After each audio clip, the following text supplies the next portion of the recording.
Halo rekan-rekan mahasiswa, perkenalkan nama saya Abdurrahman. Masih dalam pengantar akuntansi 2 di pertemuan keempat. Pada pertemuan kali ini kita akan membahas perlakuan aset tetap. Pada pertemuan ini kita akan membahas akuntansi pengertian aset tetap. Di sini kita bisa lihat perlakuan aset tetap itu ketika manfaatnya sudah dihentikan. Ada 3 cara yang umumnya kita gunakan untuk menghentikan aset yang sudah habis masa manfaatnya. Yang pertama yaitu dengan dibuang. Tentu saja cara ini cara yang kurang efektif ketika kita selaku pemilik perusahaan merasa aset yang memang sudah tidak ada masa manfaatnya lagi itu langsung dibuang begitu saja. Itu untuk perlakuannya. Kemudian ada perlakuan yang kedua. Kita bisa lihat di sini perlakuan yang kedua itu yaitu dengan dijual. Sama-sama kita tahu bahwasanya ketika aset memang sudah habis masa manfaatnya bisa kita perlakukan untuk dijual. Tentu nilainya sudah tidak sama dengan pada saat kita membeli baru aset tersebut. Tentu harganya sudah mulai turun seiring dengan banyaknya depresiasi atau penyusutan terhadap aset tersebut. Kemudian yang ketiga, ditukar untuk aset yang serupa. Tentu kita mengupgrade. Perusahaan itu biasanya punya tenggang waktu ketika aset perusahaan yang memang masa manfaatnya sudah selesai, dia mengupgrade untuk aset perusahaan yang lebih kekinian. Tentu ditukar dengan aset yang serupa tapi nilai manfaatnya atau kegunaannya lebih dibandingkan aset yang kita miliki. Ini tentu ketika kita ambil tindakan terhadap 3 masa manfaat aset tetap ini tentu menimbulkan beberapa jurnal. Kita akan lihat di slide selanjutnya. Yang pertama, pada saat penghapusan aset tetap sebuah perusahaan senilai 25 telah tersusutkan atau mengalami depresiasi penuh pada 4 Februari peralatan itu dihabiskan. Kita bisa lihat di jurnal. Di sini kita bisa sama-sama melihat dalam tabel akumulasi penyusutan peralatan atau akumulasi depresiasi peralatan itu sebesar 25.000 di sebelah debit. Kemudian peralatan tersebut tentu ketika perusahaan melakukan penjualan atau pembuangan atau penukaran, peralatan yang dimiliki oleh perusahaan tentu akan berkurang. Maka letaknya ada di sebelah kredit.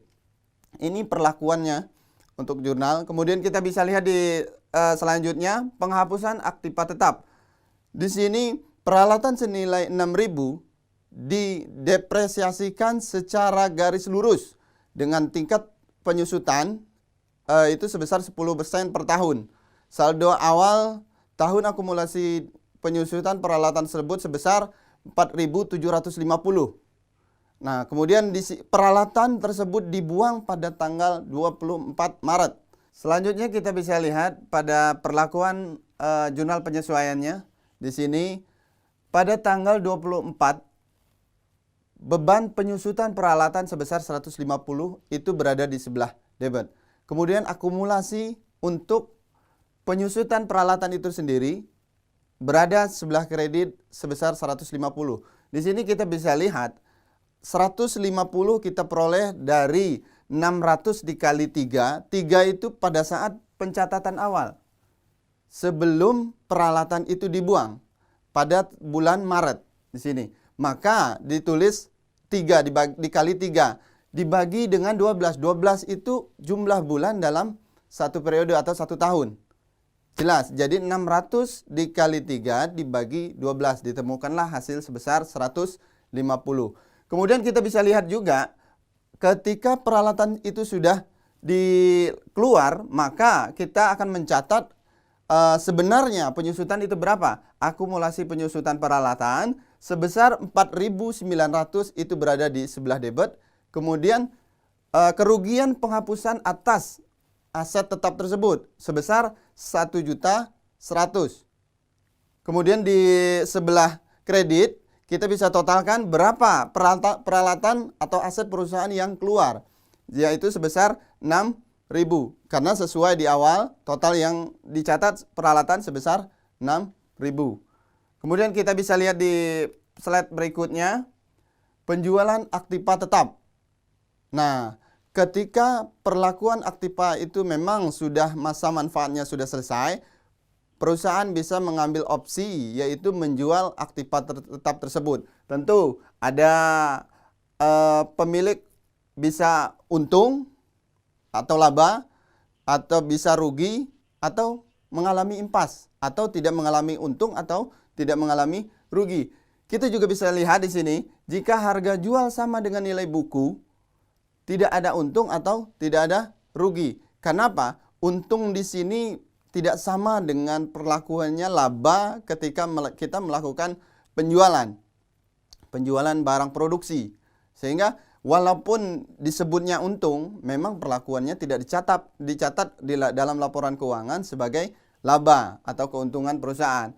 Di sini artinya mengalami titik impas atau kita sering mengalami BEP, break even point. Kemudian selanjutnya, jika harga jual lebih kecil dari nilai buku, menderita rugi sebesar selisih. Ya, artinya ketika aset perusahaan tersebut kita jual dengan harga murah, karena memang kita menjual, orang sudah tidak mau lagi membeli dengan harga tinggi. Tentu harganya jadi murah, sehingga perusahaan mengalami kerugian. Berapa besarannya kerugian? Ya, ketika dilihat kerugiannya, umpamanya kita beli harga barang itu 5 juta, dijual dengan harga 3 juta, selisihnya sebesar kerugian tersebut. Kerugiannya menjadi 2 juta. Kemudian yang ketiga, jika harga jual lebih besar dari nilai buku, maka perusahaan mengalami untung. Nah, ini yang saya sampaikan tadi, untung di sini tidak sama perlakuannya dengan laba. Sama halnya dengan rugi yang di atas tadi saya jelaskan. Laba bisa dihitung ketika berapa besaran yang dikeluarkan, selisihnya itulah keuntungan yang diperoleh oleh perusahaan. Selanjutnya kita akan membahas penjualan aktiva tetap untuk jurnalnya. Di sini diilustrasikan peralatan senilai 10.000 didepresiasikan sebesar 10% secara garis lurus. Kemudian peralatan tersebut dijual tunai tanggal 12 Oktober pada awal tahun, akumulasi depresiasi sebesar 7.000. Kita bisa lihat di sini dalam tabel, beban penyusutan peralatan sebesar 750 itu berada di sebelah debit, kemudian akumulasi penyusutan peralatan berada di sebelah kredit. Ini memperolehnya 10 dikali 3 dibagi 4 itu dikali 10% suku bunganya, maka ditemukanlah hasil sebesar 750. Kita bisa lihat juga pada akhir pencatatan, maka kas sebesar 2.250, kemudian akumulasi penyusutan itu 7.750, itu berada di sebelah debit. Kemudian di sebelah kreditnya ada peralatan yang dijual. Total dari kas dan penyusutan tadi yaitu sebesar 10.000.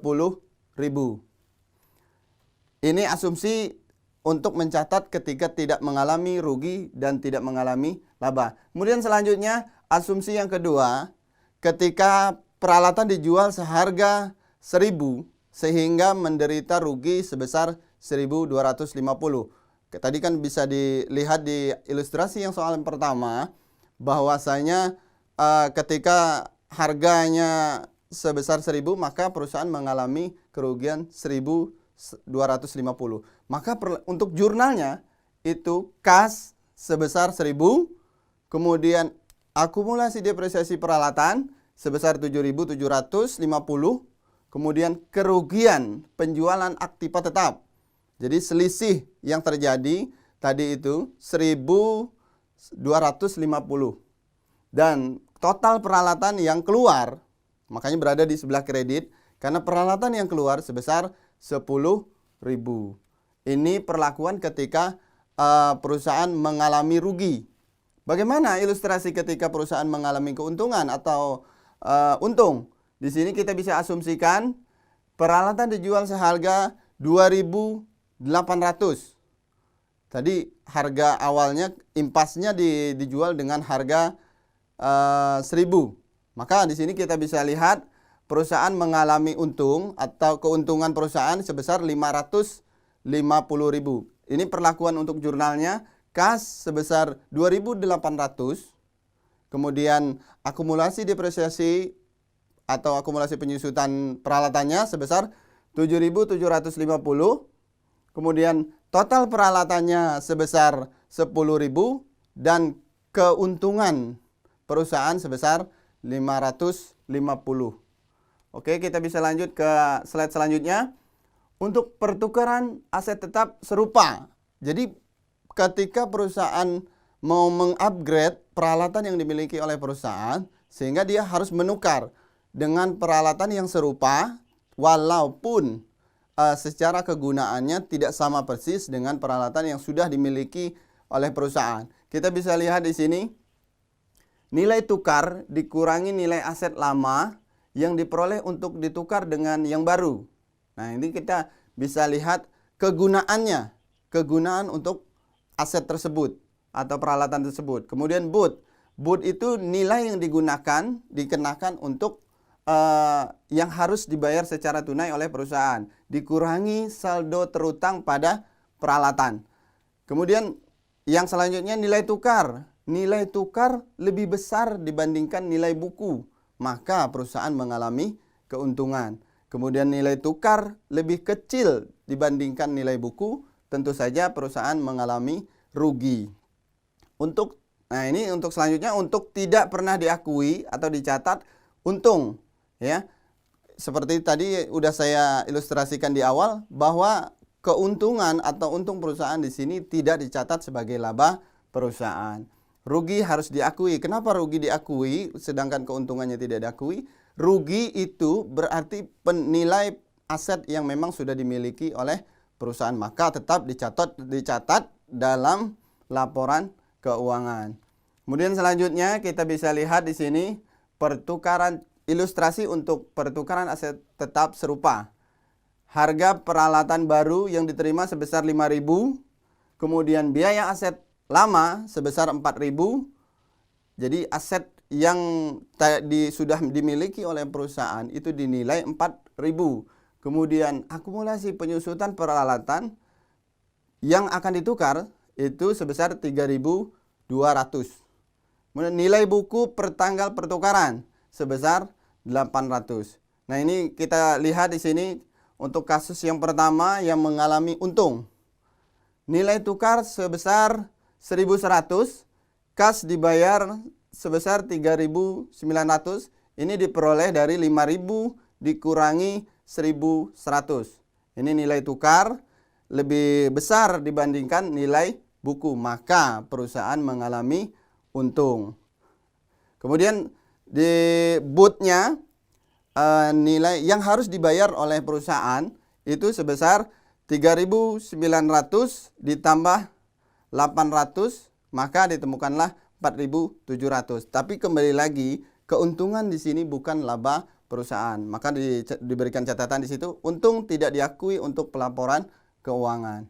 Kita lanjut ke slide berikutnya. Pertukaran aset tetap serupa. Untuk ilustrasi berikutnya, tanggal 19 Juni, peralatan ditukar dengan untung sebesar 3.000.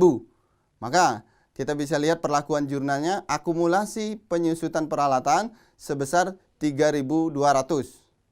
Kemudian peralatan baru yang memang ditukar, itu tadi peralatan baru seharga 4.700 ada di sebelah debit.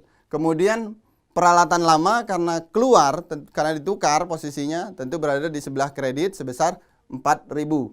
Dan kas yang harus dibayar itu nilai tunai yang harus dibayar oleh perusahaan sebesar 3.900. Kita lihat pada tampilan slide berikutnya. Pertukaran aset tetap serupa ini harga peralatan yang diterima oleh perusahaan sebesar 10.000.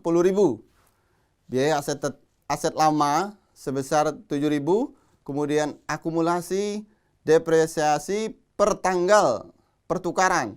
Pada saat tanggal pertukaran itu sebesar 4.600. Nilai buku per tanggal pertukaran sebesar 2.400.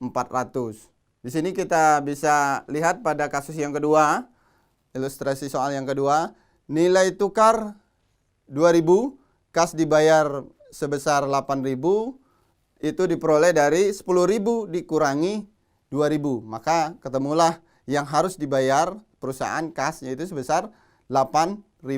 Kemudian nilai tukar untuk kasus soal ini itu lebih kecil dibandingkan nilai buku. Maka perusahaan mengalami kerugian sebesar 400. Diperoleh dari mana?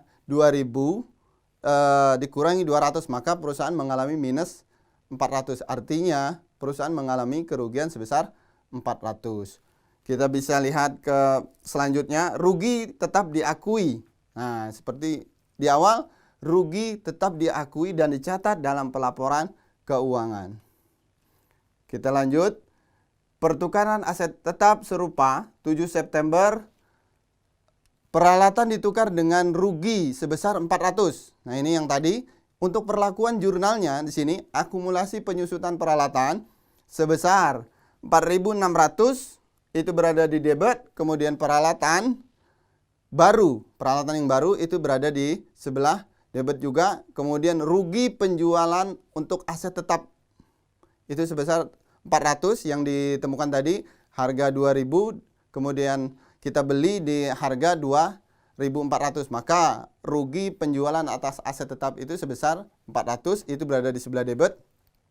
Kemudian di sebelah kreditnya ada peralatan lama, aset lama sebesar 7.000, kemudian yang harus dibayar tunai oleh perusahaan yaitu kas sebesar 8.000 ada di sebelah kredit. Kemudian kita lanjut, pertukaran aset tetap serupa. Pertama, tidak membedakan rupa atau tidak serupa. Jadi kalau perusahaan mengalami pertukaran itu bukan dilihat bentuknya sama persis, tapi masa manfaat atau nilai wajar kegunaannya. Kecuali memang pertukaran yang tidak dimiliki substansi atau komersial. Jadi ketika pertukaran aset tersebut tidak memiliki nilai jual yang cukup signifikan oleh perusahaan, yang dinilai oleh perusahaan, maka itu pengecualian. Kemudian ada pengecualian kedua, pertukaran nilai wajarnya tidak dapat ditentukan dengan andal analisis dampak lingkungan. Kemudian yang selanjutnya menggunakan nilai wajar aset yang diterima. Tentu perusahaan bisa mengukur nilai yang pas untuk aset yang ingin ditukarkan itu berapa. Begitu juga perusahaan yang menjual dan mau melakukan pertukaran, dia juga melakukan pengukuran untuk aset atau nilai wajar aset tersebut. Kita lanjut. Perubahan ini tercantum dalam PSAK 16 pada tahun 2007. Ini termasuk dalam harga perolehan adalah smelting cost atau biaya untuk memindahkan aset di akhir masa manfaat. Ini jelas peraturannya. Kemudian aset tetap disajikan di neraca sebesar harga perolehan atau nilai revaluasi dikurangi akumulasi penyusutan dan akumulasi penurunan nilai. Kemudian nilai revaluasi adalah nilai wajar aset pada tanggal pelaporan. Jadi keuntungan revaluasi diakui sebagai laba komprehensif pada ekuitas. Kemudian yang keempat, penurunan nilai adalah selisih nilai tercatat aset dengan nilai dapat diperoleh kembali atau recoverable. Jadi recoverable amount ini nilai tertinggi antara harga nilai wajar dikurangi biaya penjualan atau nilai pakai aset. Kemudian kita bisa lanjut, sumber daya alam dan depresi. Sumber daya alam ini kita bisa lihat, depresi adalah proses mentransfer biaya sumber daya alam pada akun beban. Jadi memang pada saat perusahaan memiliki sumber daya alam, itu ditransfer sebagai nilai yang memang harus dinilai oleh perusahaan. Kemudian kita bisa lihat juga di sini perusahaan membayar sebesar 400 untuk hak tambang yang diperkirakan sebesar 1 juta ton. Tingkat deflasinya sebesar tingkat deflasinya sebesar 0,40 per ton. Jadi kita bisa lihat 400 ribu dibagi 1 juta ton. Nah, maka tahun ini 9.000 ton telah ditambang deflasi untuk periode ini sebesar 36.000 diperoleh dari 90.000 ton dikali 0,40 ini tadi. Maka kita bisa lihat di sini untuk perlakuan jurnalnya atau JAR jurnal penyesuaiannya pada tanggal 31 Desember di sini beban deflasi sebesar 36.000 pada akumulasi deflasi yang ada di sebelah kredit sebesar 36.000. Kita bisa lanjut. Aset tetap berwujud dan amortisasi. Amortisasi adalah alokasi secara produk periodik. Ya, biaya perolehan aset tetap tidak berwujud. Nah, di sini aset tetap berwujud yang tidak diperjualbelikan. Seperti di sini kita bisa dicontohkan itu hak paten, kemudian copyright, kemudian ada lagi goodwill. Nah, memang ini yang tidak bisa berwujud, yang kita tidak bisa membuktikan dalam bentuk barang.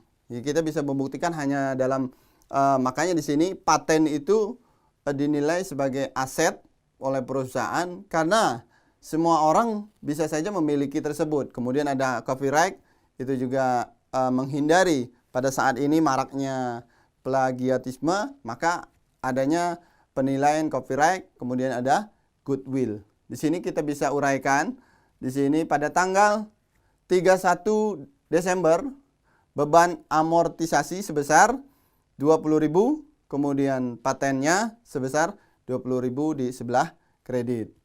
Kemudian selanjutnya membayar 100.000 untuk hak paten, umur patennya 11 tahun dan dikeluarkan 6 tahun. Berarti masih tersisa sebesar 5 tahun itu, maka itulah yang dihitung 100.000 dibagi 5 tahun, maka 20.000 per tahun. Kemudian kita bisa lihat di sini untuk neraca parsialnya, letaknya aset tetap di sini ada tanah sebesar 3.000, kemudian nilai 30.000, kemudian nilai bukunya juga 30.000. Kemudian kita lihat di bagian peralatan. Peralatan jelas ada biaya awal sebesar 650.000, ada depresiasi atau penyusutannya sebesar 192.000 dengan nilai buku yang memang di akhir sebesar 4.500. Kemudian kita bisa lihat juga di bagian bawah aset tetap tak berwujud. Di sini kita bisa lihat untuk paten dan goodwill. Di sini muncul, sini patennya sebesar 75.000, kemudian goodwillnya sebesar 50.000. Maka total aset tak berwujud sebesar 125.000. Selanjutnya kita bisa lihat di sini rasio aset tetap pada utang jangka panjang. Nah, kita bisa lihat juga di sini pada tampilan di sini aset tetap bersih sebesar 13.349 untuk tahun 2002, sedangkan di tahun 2001 itu sebesar 13.095. Nah, untuk utang jangka panjangnya kita bisa bandingkan di tahun 2001 dengan 2002. Pada saat 2001 itu 9.792 dan di tahun 2002 itu ada 11.201. Nah, rasio untuk aset tetap pada utang jangka panjang yaitu jangka panjangnya itu 1.2, 1.3. Di sini kegunaan untuk melihat batas keamanan bagi kreditor. Jadi memang dalam PSAK itu tercantum hak-hak sebagai kreditor. Jadi tentu itu harus dijaga oleh perusahaan. dihargai oleh perusahaan, ya memang nilainya tidak bisa kita tawar-menawar. Oke, sekian dari saya. Terima kasih untuk video pembelajaran hari ini. Semoga videonya bermanfaat. Sampai jumpa di video-video pembelajaran berikutnya. Kita tutup. Terima kasih. Assalamualaikum warahmatullahi wabarakatuh.